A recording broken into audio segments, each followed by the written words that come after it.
Ya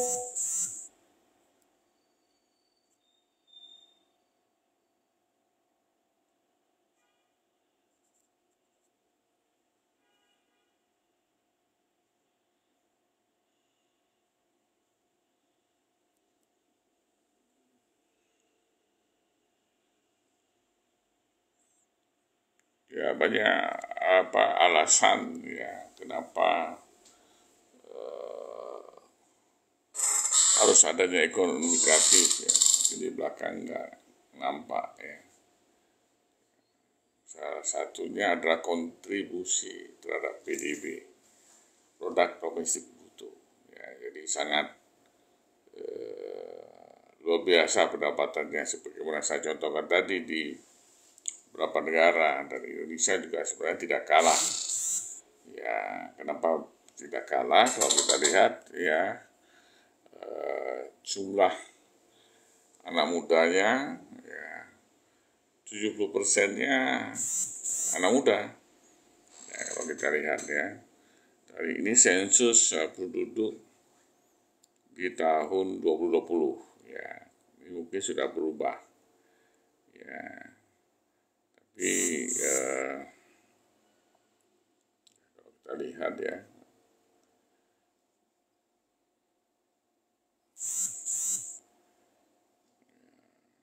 di total Indonesia 270 juta ya, kebanyakan 70%-nya adalah generasi Z ya. Sehingga kita dikatakan adanya bonus demografi, ada bonus demografi, sehingga menjadi potensi yang sangat besar pada negara ini dalam meningkatkan hasil atau meningkatkan pendapatan ekonomi. Ya, kenapa seperti itu? Ya, mulainya dari mana? Kita bisa lihat dari transformasi ini. Ya, dimulai dengan perilaku kreatif. Ya, karena anak muda ya, tentu mereka banyak ide-ide kreatif, namun tidak mampu atau tidak mau mengeluarkan ide-ide kreatif menjadi sesuatu yang bernilai positif yang berdampak pada pertumbuhan ekonomi. Kemudian mereka ya dengan sesama kreativitasnya mereka berkumpul menjadi sebuah komunitas kreatif ya. Jadi mereka saling melatih ya, belajar ya, menghasilkan produk-produk ekonomi kreatif. Namun ini belum berdampak pada ekonomi, pendapatan di domestik brutonya ya, karena masih mengaktifkan ya, anak-anak muda untuk berperilaku kreatif ya. Nah, ini yang menjadi sebenarnya faktor ya, ketika satu daerah ekosistem ekonomi kreatifnya tidak ada, banyak anak-anak muda yang mempunyai potensi kreatif, karena tidak ada ekosistem, dia berpindah ke daerah lain, berpindah ke lokasi yang lain, karena dia merasa kreativitas ini tidak didukung. Ya, itu masih kita kategorikan adalah hal positif. Artinya berpindah dari satu lokasi ke lokasi lain untuk menemukan penghargaan dari masyarakat atau dari pemerintah kegiatan ekonomi kreatifnya ya. Namun ada hal negatif juga ketika bakat talenta yang dia miliki tidak dapat disalurkan, sehingga kalau kita lihat terutama di Aceh, banyak anak muda lari pada hal-hal yang negatif, misalnya judi online ya,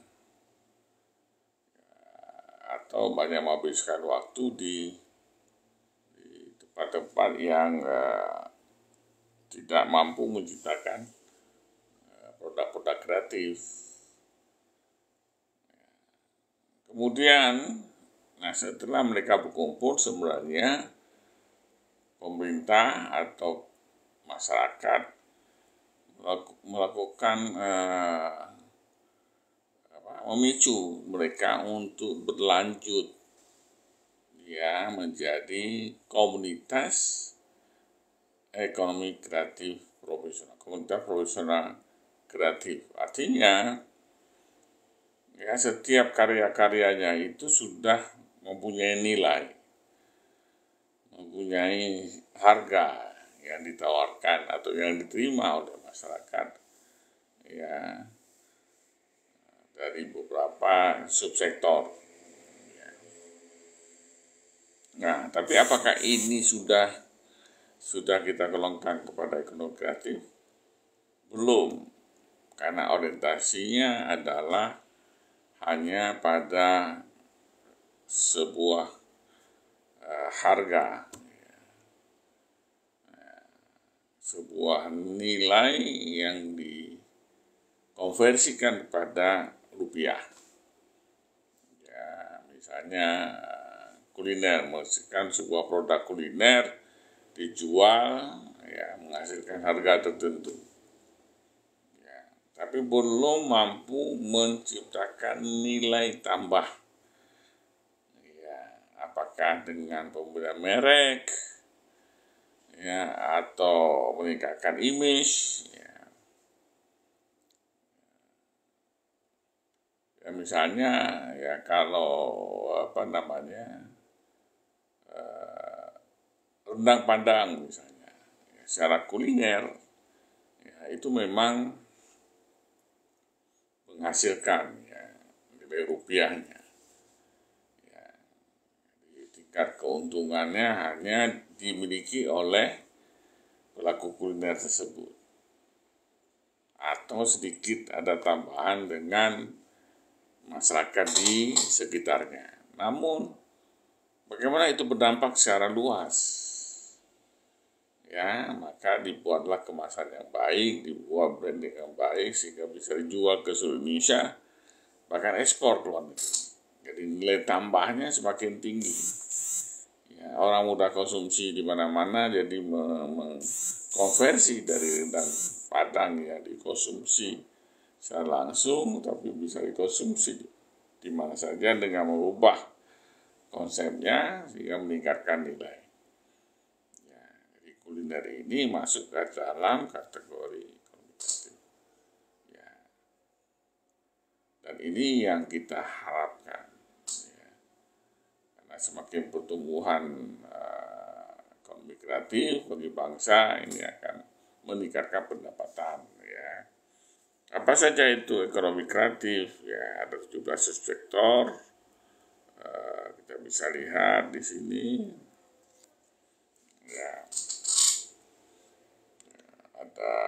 Ada 3 yang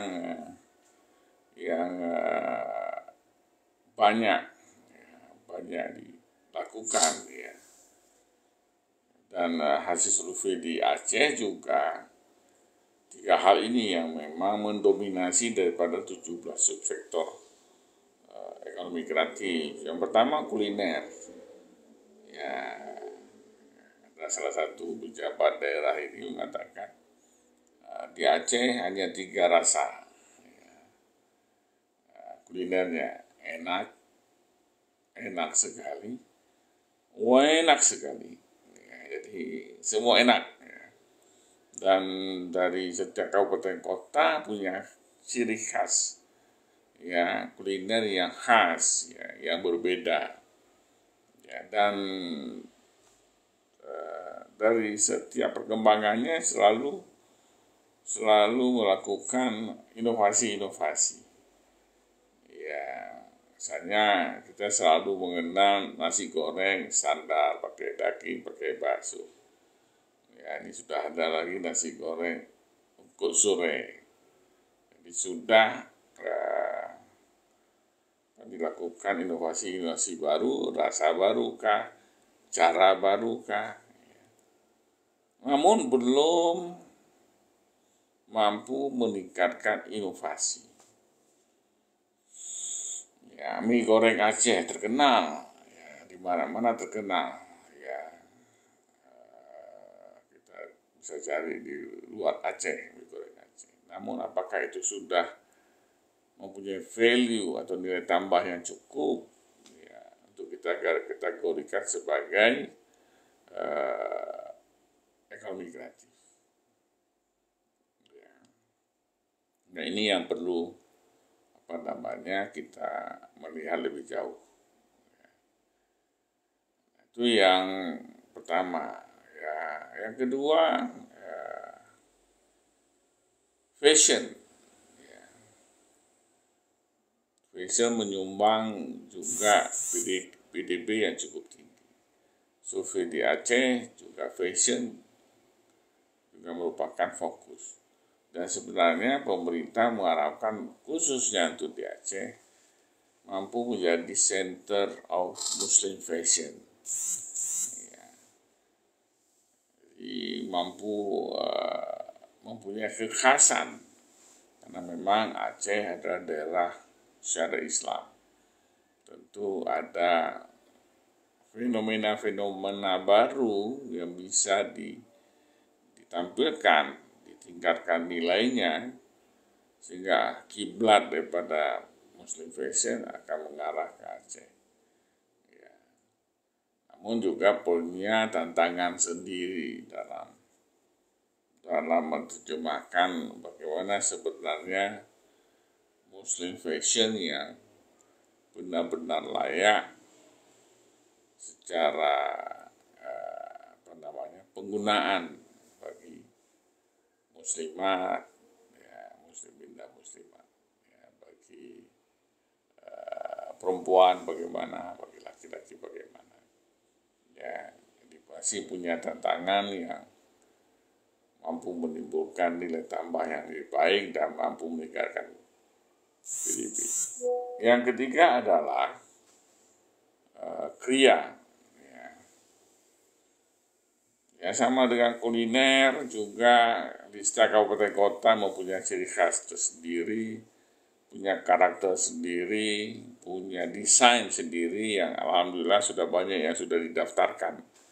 Ya, sudah didaftarkan ke menjadi haki. Nah, ini salah satu faktor penting dalam penambahan nilai tambah ya, pendaftaran hak kekayaan intelektual sangat penting. Karena itu bukti kepemilikan, ya. Jadi tidak semua orang boleh menggunakannya, menayangkannya atau memperjualbelikan tanpa ada pembayaran hak kekayaan intelektual. Jadi kita bicara tentang ekonomi kreatif, tapi kita tidak urus atau tidak mendaftarkan haki, tentu tidak ada manfaatnya. Ya, dan alhamdulillah banyak kabupaten kota di Aceh ya dengan peran daripada Dekranasda kabupaten kota, mereka sudah mendaftarkan haki. Ya, dari desain-desain yang dimiliki oleh kriya di kabupaten kota. Ada nama desainnya Pucuk Rubung, Awan Berarak, dan lain-lain ya. Jadi banyak yang sudah dikembangkan ya. Dan kita harap memang ke depan adalah pertumbuhan ini. Ya, nah kalau kita lihat memang kuliner, fashion, dan kriya yang menjadi ya andalan ya. Menjadi andalan bagi ekonomi kreatif. Ya. Ini yang selalu kita bahas ya, dan kita harapkan mampu menambah pendapatan daerah. Ya. Dan terutama sebenarnya yang paling penting adalah memberdayakan anak muda ya. Seperti yang saya katakan tadi, bahwa menurut sensus 2020 70% ya di Indonesia itu terdiri dari anak muda, baik generasi milenial, generasi Z, ya, generasi berikutnya itu bertambah besar. Maka di Indonesia dikatakan kita memiliki bonus demografi. Tapi pertanyaan saya adalah, ya, bagaimana bonus demografi ini dapat diberdayakan dan menjadi sebuah keunggulan yang dapat meningkatkan pertumbuhan ekonomi. Kalau ada beberapa hal yang tidak dipenuhi. Yang pertama, yang seperti saya katakan di awal tadi, ekosistem. Pembentukan ekosistem ekonomi kreatif merupakan hal yang paling penting. Tersedianya fasilitas, infrastruktur. Infrastruktur tidak hanya dalam bentuk fisikal, tangible, tapi juga intangible. Ya. Terbentuknya resource ilmu pengetahuan, terbentuknya penghargaan pada karya-karya kreatif. Ya. Jadi ini harus dibentuk sebuah ekosistem. Ya. Termasuk tersedianya komunitas-komunitas keterkaitan dengan 17 subsektor itu. Ya. Dan penerimaan tentu oleh masyarakat. Jadi kalau ekosistem ini tidak terbentuk, maka bagi anak-anak muda dia akan berpindah. Secara positifnya dia akan pindah, dan sudah banyak yang saya kenal di Aceh, mereka sudah berpindah. Ya, walaupun kita lihat banyak teman-teman kreatif ini kerjanya ya di warung kopi karena ada internet yang cepat, ya, melaksanakan kontrak-kontrak animasi bahkan dari luar negeri, ya, tapi tidak terkelola dengan baik. Ya, sampai berapa lama mereka bertahan seperti itu? Ya, ketika mereka hanya berjuang sendiri dan mereka hanya mendapat serpihan-serpihan daripada kontrak-kontrak yang besar. Mudah-mudahan ya, sekarang ini pemerintah akan mendirikan Creative Hub di Ladong. Mudah-mudahan dapat menjawab ya, dari kerisauan tidak adanya ekosistem ekonomi kreatif yang bagus, ya. Dan berikutnya adalah ketika ini tidak terjadi, ekosistem tidak terbentuk, fasilitas dan sarana prasarana tidak terbentuk, ya, anak-anak muda ini mau kemana gitu? Ya, mau berkarya tidak ada penghargaan, malah mungkin dicurigai, ya, sehingga pasti akan lari ke hal yang lain yang tidak produktif, hal-hal yang tidak produktif, ya, atau hal-hal yang sangat negatif, ya, dari penggunaan sabu-sabu, narkoba, judi online, prostitusi, dan banyak hal lain yang justru merugikan yang dikatakan bonus demografi itu. Jadi pemerintah sebenarnya harus sangat aware tentang ini. Jangan dibiarkan begitu saja. Ya. Ada beberapa sisi, ya, alhamdulillah, ya, kita bisa kaitkan misalnya seperti kuliner dikaitkan dengan banyaknya anak muda sekarang terjun di bidang usaha. Ya, jadi sebagian sudah masuk ke ranah itu dan hebat menurut saya. Banyak ide-ide kreatif, ya, yang mereka tampilkan. Sesuatu mungkin hal kecil yang selama ini kita pikirkan, tapi menjadi sesuatu hal yang besar dan mereka berani menampilkannya. Sehingga kita lihat munculnya banyak kafe-kafe, warung, tempat-tempat makan yang masuk dari ide-ide kreatif. Jadi saya sangat respect lah pada anak muda. Juga kegiatan-kegiatan lain ya, Pak, sangat beragam. Baik dari tingkat mahasiswa, anak-anak SMA atau anak-anak muda yang lain. Mereka secara kreatif membangkitkan dari beberapa 17 sektor ekonomi kreatif. Ya, ini patut kita kaji. Ya, kuliner, fashion juga sudah ada komunitas. Ya, sudah ada beberapa anak muda sudah berkreatif. Ya, ada Jakrung atau yang sudah masuk ke ranah tenun. Dan banyak produk-produk lain yang ketika anak muda ini masuk di bidang wirausaha, mereka berkreatif. Namun bagaimana dengan subsektor-subsektor yang lain yang masih banyak sekali tantangan, baik dari penerimaan masyarakat, pemahaman sebenarnya, konteksnya bagaimana, apakah ini terlarang atau bisa dijalankan, ya, atau bisa dipahami. Sehingga mereka melakukan di dalam 17 subsektor ini dengan baik, ya, tidak lari kemana-mana, jadi sesuai dengan ide kreatif ini, sehingga dapat meningkatkan pertumbuhan ekonomi. Ya. Intinya adalah nilai tambah. Ya.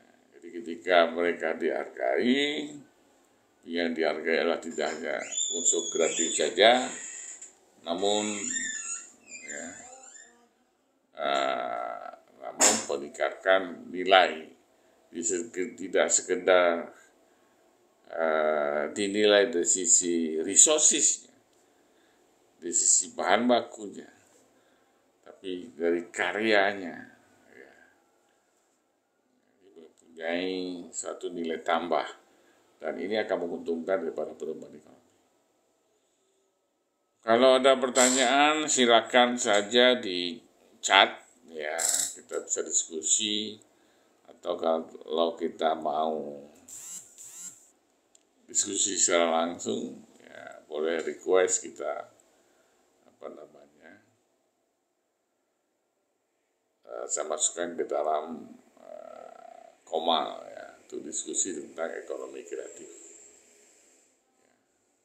Ini perlu dukungan kita semua, tidak hanya pemerintah, termasuk akademisi, termasuk media, ya, apa yang kita katakan dengan pentahelix, termasuk para pengusaha, ya, sehingga khusus untuk Aceh bisa eksis, tidak hanya ya, jago di Aceh saja, tapi mampu kita jual, ya, keluar, ya. Jadi satu paket, ya, ekonomi kreatif dan betul-betul akan mendukung pertumbuhan ekonomi. Karena apa? Ya, kita tidak bisa hanya mengandalkan dana otsus yang sudah habis, ya, atau menjual tambang yang sebenarnya juga itu hak anak-anak muda masa depan, tidak bisa dihabiskan pada hari ini. Jadi tambang yang paling bagus, yang sustainnya tinggi adalah kreativitas. Apapun yang kita kerjakan saat ini, kalau tidak kreatif tentu ya, tidak akan sukses. Ya, jangan saja kita bilang maju, tapi kita tidak, ya bisa saja tutup. Ya, kita harus gulung tikar, ya. Karena dunia berubah sekarang sangat cepat karena pengaruh IT, ya. Kalau dulu punya rentang yang panjang, sekarang rentangnya semakin pendek. Ya, kita baru cerita tentang bagaimana kita gunakan aplikasi pada setiap kegiatan kita kita bicara tentang e-commerce, ya, TikTok sudah mulai dengan social commerce, walaupun pemerintah sudah membatasi, ya. Yang kemudian mereka bekerjasama antara sosial dan e-commerce, ya, jalan lagi. Ini belum selesai, ya. Hari ini belum selesai. Udah kita bicarakan lagi tentang AI. Dan itu pasti ada implikasi pada bisnis, implikasi pada kreativitas, ya. Kalau sebelumnya sebuah kreativitas kita hasilkan dari pola pikir kita, wawasan kita, cara pandang kita. Namun sekarang dengan AI 5 menit, 10 menit sudah selesai sebuah karya. Ya. Jadi di mana posisi kreatifnya yang sehingga dapat kita tingkatkan nilai tambahnya. Ya, jadi seperti simsalabim menjadi produknya, jadi kreativitas digital. Ya. Ini tantangan baru bagi kita. Ya, kalau tidak siap, ya susah menjawabnya, ya. Dan sangat berat kita bisa menjawab hal ini. Jadi saya pikir itu secara sekilas itu saya mencoba sharing tentang ekonomi kreatif, ya, yang saat ini kalau di kementerian itu ada di Kementerian Pariwisata dan Ekonomi Kreatif, dan di daerah juga misalnya di Dinas Pariwisata, yang beberapa kabupaten kota sudah mempunyai bidang khusus ekonomi kreatif. Ya, mari kita berkomunitas, ya, sesuai dengan subsektor yang disukai, ya. Ada fashion, ada kuliner, ada kria, ya, untuk saling sharing, untuk menemukan lebih jauh kreativitas, menyikapi daripada perkembangan ini, sehingga kita tahu di mana posisi kita untuk meningkatkan nilai tambah yang berdampak pada pertumbuhan ekonomi negara. Demikian, mudah-mudahan ada manfaatnya. Saya akhiri. Assalamualaikum warahmatullahi wabarakatuh.